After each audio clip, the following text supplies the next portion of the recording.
Айнұрдың өміріне қызықпаған адам кемде кем еді. Инстаграм парақшасында сәнді киімдер, ел көріп, жер көрген саяхаттар, отбасы суреттері.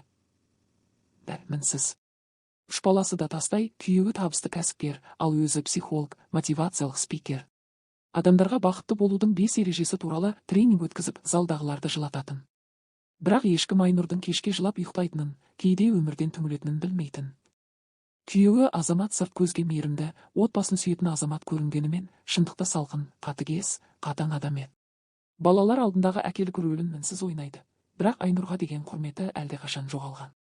Айнұр оның көзіне бірнеше рет шөп салғанын білді. Бірақ бәріне көз жұма қарады.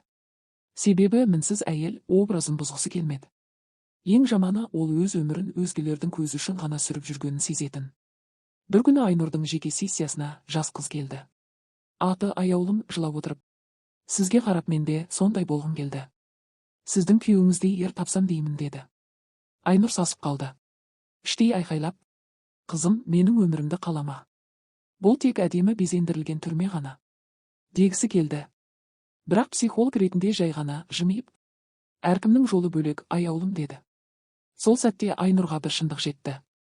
Ол өзгелерді бақытты етуге тырысып жүріп, өзін жоғалтып алған. Шынайы эмоциясыз, шынайы махаббатсыз өмір сүріп жатқанын түсінді. Бір кеште азамат кеш келіп тағы бір әйелмен жүргені әшкере болды. Айнұр үндемеді. Тағы да ішке жұтты. Бірақ бұл жолы бәрі басқаша болды. Ертеңінде ол Инстаграмға мүлде басқа пост жазды. "Мінсіз өмір жоқ. Мен де мінсіз емеспін. Күйеуім мені алдағанын білем. Кейде жылап тұрып адамдарға бақыт жайлы айтам. Енді олай болмайды. Енді мен өзім үшін өмір сүрем. Мен ажырасам. Бұл әлсіздік емес, бұл ерлік." Сол жазбадан кейін мыңдаған әйел оған жазды. Бірі: "Сіз менің ішкі даусымсыз." Екіншісі: "Мен де дәл сіздей өмір сүріп келем" деді. Айнұр күйеуімен заңды түрде ажырасты. Қоғамда біраз сөз болды. "Мұндай еркекті таппайсың, балалардың жағдайы не болады" деген пікірлер де көп болды. Бірақ Айнұр ештеңеге қарамады. Ол енді шындықпен өмір сүруді таңдады. Бақытты болмаса да шынайы.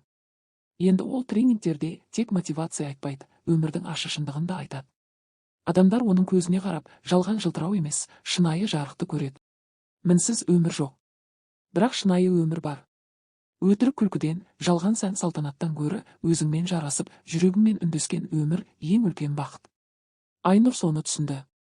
Енді ол адамдарды өтірікпен емес, шындықпен емдейді. Себебі ол енді өзі де шындықпен өмір сүреді.